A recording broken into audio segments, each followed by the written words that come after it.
Twitter के data में सेंधमारी की हैरान करने वाली खबर सामने आई। पता चला है कि केवल महंगी घड़ी और कैश के बदले ट्विटर इस्तेमाल करने वाले हजारों लोगों का डेटा एक कर्मचारी ने बेच दिया। अमेरिका की एक कोर्ट में ट्विटर के एक पूर्व कर्मचारी पर यह आरोप साबित भी हो चुके हैं, जिसके बाद ट्विटर की विश्वसनीयता पर भी सवाल उठने लगे।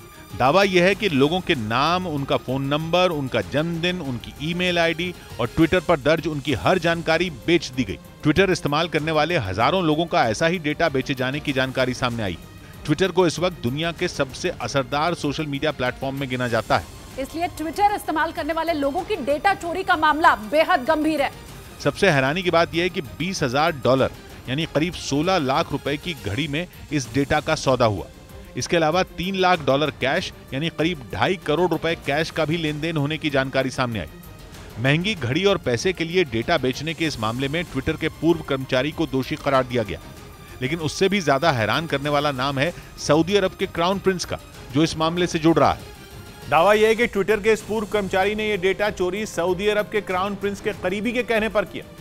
अमेरिका की अदालत में रखे गए तथ्यों के मुताबिक सऊदी अरब में सरकार की आलोचना करने वाले लोगों की जानकारी क्राउन प्रिंस के करीबी को दी जाती थी। कुछ ऐसे लोगों की जानकारियां भी बेचे जाने का आरोप है जो क्राउन प्रिंस के परिवार पर भ्रष्टाचार जैसे गंभीर आरोप लगा रहे हैं। क्राउन प्रिंस का विरोध करने वाले कुछ लोग तो ऐसे हैं जिनके लाखों फॉलोअर हैं और उनकी जानकारी बेच दी गई।